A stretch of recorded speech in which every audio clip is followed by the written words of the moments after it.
여러분, 직장인들의 지갑 월급이죠. 월급. 그죠? 직장인들의 월급을 두고 일명 유리지갑이라는 표현을 씁니다. 유리지갑이라는 표현을 쓰는 이유가 아니 다 들여다 보인다는 거예요.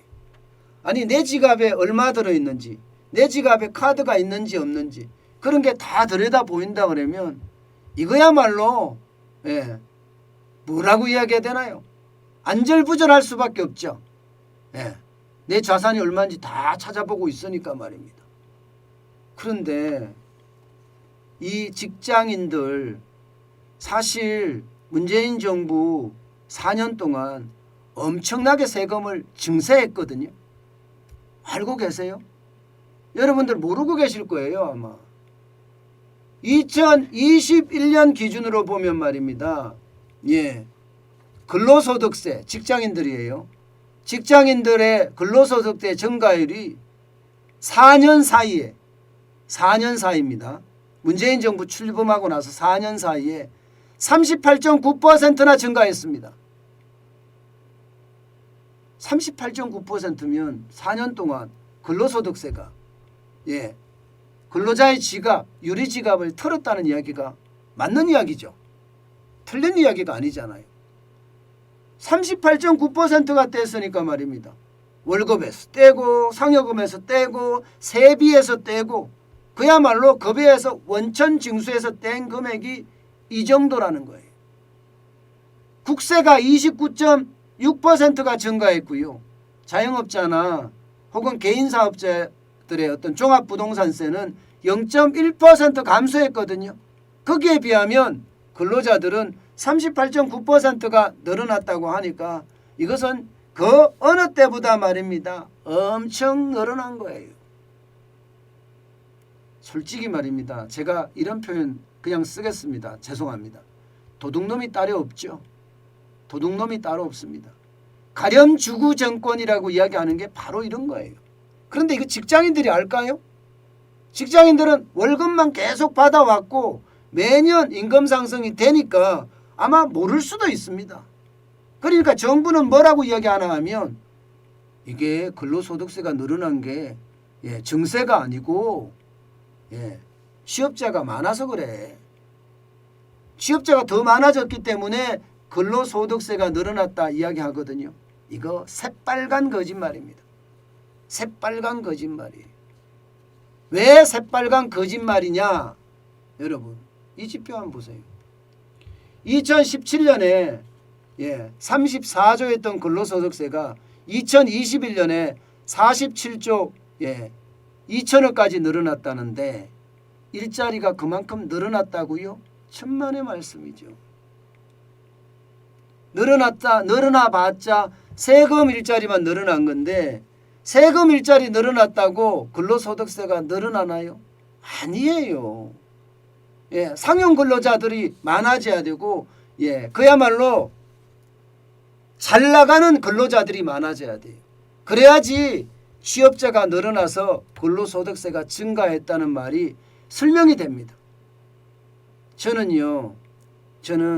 이걸로 설명되는 것이 아니라 결국 말입니다. 이걸로 설명되는 것 아닌가 싶어요. 소득세 과표 구간 말입니다. 지금 소득세 과표 구간은요. 15년째 제자리예요. 15년째 세금을 매기는 과표 구간이 제자리고요. 심지어 말입니다. 문재인 정부 들어와서는요. 소득세 최고세율을 42%를 45%로 올렸어요. 45%로. 완전히 여러분 돈 많이 받는 근로자 여기도 적폐 세력이었던 거예요. 적폐 세력. 여러분 보시다시피 과표 구간이 내가 1200만 원을 번다. 이러면 6%를 뗍니다. 6% 근로소득세를 1200만 원에서 4600만 원을 번다. 이러면 15%를 뗍니다. 15%. 그리고 4600만 원에서 8800만 원을 번다. 이러면 24%를 뗍니다. 24%. 그리고 8800만 원에서 1억 5천만 원을 번다. 그러면 35%고요. 1억 5천만 원에서 3억 원까지는 38%. 3억에서 5억은 40%고요. 5억에서 10억은 42%, 10억을 초과하면 45%를 내요. 그런데 이게 변화된 게 아무것도 없어요. 정부가 돈을 엄청나게 풀어서 돈의 가치가 그만큼 떨어지고 최저임금이 지금 4년 동안 40% 오르면서 임금은 엄청나게 올랐거든요. 임금은 엄청나게 올랐습니다. 여러분도 알다시피 최저임금이 올해만 하더라도 5.1%가 올랐잖아요. 게다가 임단협이라고 이야기하는 임금단체 협상을 노조화하면서 또 임금이 또 올랐습니다. 임금이 계속해서 연속적으로 한 해도 그러지 않고 계속 올랐단 말입니다. 그런데 소득세를 내는 과표 구간은 변하지가 않았어요. 이게 사실은 여러분 잘 보면요. 이게 꼼수 정세입니다. 꼼수 정세. 직장인들은 사실 최저임금이 오르니까 월급 올랐다고 좋아하거든요. 그런데 막상 월급을 받아보면 그렇게 많이 올랐다고 못 느끼는 거예요. 왜냐하면 여러분 보세요. 1200만 원에서 4600만 원이 일반적으로 받는 사람들이라면 여기서 지난 4년 동안 조금만 더 올라갔다면 4600만 원 이상이 되면 4600만 원에서 8800만 원이 되면 소득세를 24%를 내요. 그러면 대기업에 다니는 사람들은 전부 다 소득세를 24% 가까이 낸다는 이야기가 되는 건가요? 공기업에 다니는 사람들도 그만큼 낸다는 이야기가 되는 건가요? 그만큼 많이 낸다는 이야기가 되는 겁니다. 실제로. 거기에 가장 많은 사람들이 꽂혀 있기 때문에요. 그러니까 결국은 이게 최저임금이 오르면 그만큼 가표 기간도 올려주고 물가가 오르면 임금이 오르면 돈의 가치가 그만큼 떨어지면 그에 대한 그것도 올려줘야 되는데 이게 그러지 못했으니까 결국은요 세금 폭탄이 됐다는 이야기예요. 아마 근로자들이 지금 오늘 제가 이 만든 영상을 보시면 진짜 깜짝 놀라실 거예요. 너나 할 것 없이 야 내가 근로소득세를 그렇게 많이 냈다는 거야? 실제입니다. 실제입니다. 그만큼 소득세가 그 어느 때보다 충격적으로 늘었다는 이야기입니다. 정세 없다고 그랬잖아요. 문재인 정부 정세 없다고 그랬어요. 정세 없기는 개뿔을 없습니까? 안 올린 세금이 없습니다. 오죽했으면 여러분 세금 폭탄이라는 단어를 수시로 쓸까요?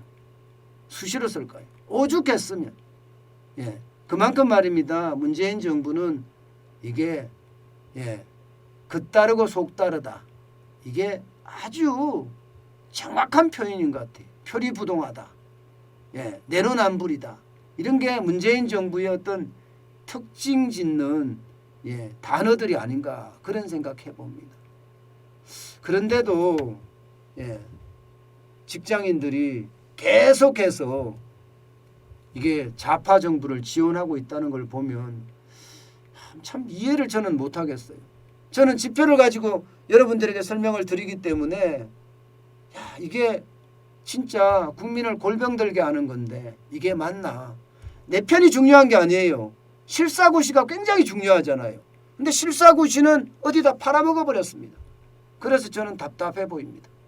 대한민국이 실사구시가 팔아먹어져서는 절대 안 되거든요. 대한민국이 앞으로 더 선진국으로 가고 우리 경제가 더 강해지려면 그 어느 때보다 실사구시가 필요합니다. 저는 그 실사구시가 앞으로 어느 정부가 들어서든 가장 핵심 덕목으로 추진됐으면 좋겠습니다. 참 답답하네요. 그죠?